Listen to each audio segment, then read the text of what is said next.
Amigos, seguimos en nuestro programa Consultorio Médico con el tema hemofilia. Doctor Quiñones, el tratamiento de la hemofilia. Bueno, en el tratamiento de la hemofilia generalmente es la administración del factor que va a faltar, ¿no?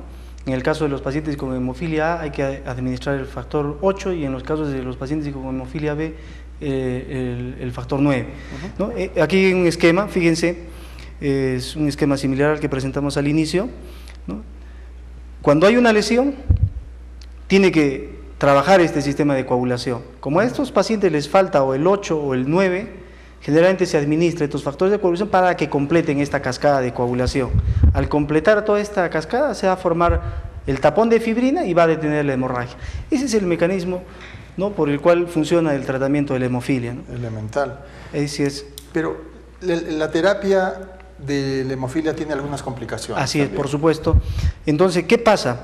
Como son factores de coagulación extraños al organismo, muchas veces nuestro organismo comienza a formar anticuerpos contra estos factores, comienzan a rechazar los factores. Esa es una complicación que a veces tememos bastante los hematólogos cuando tratamos hemofilia, tener un rechazo al factor, ¿no? ¿Qué pasa? Estos anticuerpos, nosotros llamamos anticuerpos inhibidores, ¿no?, van a ir y van a tratar de bloquear, como vemos acá en la imagen, ¿no? Van a tratar de bloquear el factor administrado. Sin embargo, todavía nosotros podemos hacer algo. Mandamos mayor concentración de factor para que puedan, pues, ¿no?, superar en número a estos anticuerpos y completar la cascada. Sin embargo, muchas veces los anticuerpos son tan poderosos que pueden obstruir esto y usamos medicamentos que se llaman medicamentos bypaseadores. Un bypaseador que ya no trabaja a nivel de la vía intrínseca de la coagulación, sino me voy ya a la vía común de la coagulación. Me salto, por eso le llaman bypaseador, ¿no? Salto lo que es todo este sistema para poder lograr la coagulación en estos pacientes. Sin embargo, la administración de estos medicamentos, pues, son muy costosos y tampoco se pueden usar en forma continua, en forma profiláctica. Ya tendríamos que solamente tratarlos a los pacientes en casos de hemorragias. Que tienen los problemas. En las complicaciones de la terapia, y háblenos un poco más sobre este asunto del reemplazo de factores que se usan para la hemofilia. Bueno, en estos pacientes, por ejemplo, lo que se debe administrar son, como he dicho, concentrados de factores de coagulación, ya sean factor 8 o factor 9 de coagulación. Y en algunos pacientes, por ejemplo, que tienen hemofilias leves, tenemos algún otro medicamento que podemos usar, que se llama desmopresina, ¿no?, que también nos ayuda a veces en aquellas personas que tienen enfermedad de von Willebrand, ¿no?, que es otro trastorno de coagulación también de tipo hereditario, ¿no? La administración de estos factores de coagulación, por ejemplo, se deben hacer en forma endovenosa. Sí, hay muchos esquemas de tratamiento, algunos se hacen en forma profiláctica para evitar que estos niños, estos pacientes con hemofilia tengan sangrados, ¿no? Se hace una profilaxis de hemofilia, tratamos de evitar. La terapia de reemplazo de factor no cura la enfermedad porque hemos dicho que es una enfermedad congénita, lo vamos a tener siempre. El objetivo con este tratamiento es prevenir los sangrados. Y cuando el paciente tiene problemas ya de sangrados serios, el objetivo es detener el sangrado, ¿no? Ese es sobre todo lo que es terapia de reemplazo con factores de coagulación. ¿Pero hay alguna otra terapia que pueda ayudar, doctor Quiñones, a la hemofilia? Por supuesto, ¿no? Paralelamente a esto, estos pacientes que tienen sangrados van a tener dolor, tenemos que usar algunos medicamentos para el dolor, ¿no? Algunas veces antiinflamatorios, pero no están recomendados usar todos los antiinflamatorios, ¿no?, porque siempre van a tener algún problema de alterar también lo que es coagulación, ¿no? Tenemos que trabajar ahí con lo que es un poco de hielo, por ejemplo, inmovilizar la articulación.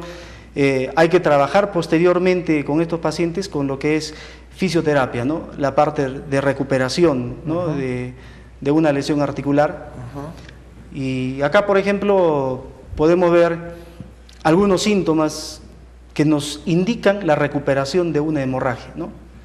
Se recupera cuando vemos que un paciente, digamos, tiene cierta mejoría, cuando ya comienza a recuperar el movimiento completo del músculo o de la articulación, ¿no?, o se recupera toda la fuerza del músculo, ¿no? Entonces, en este caso, estos pacientes, por ejemplo, ya nos van a decir, ya siento mejoría, ya estoy moviendo la rodilla, si es que había un sangrado en la rodilla, ya es un indicativo de que la terapia ha estado funcionando, ¿no? Está en proceso.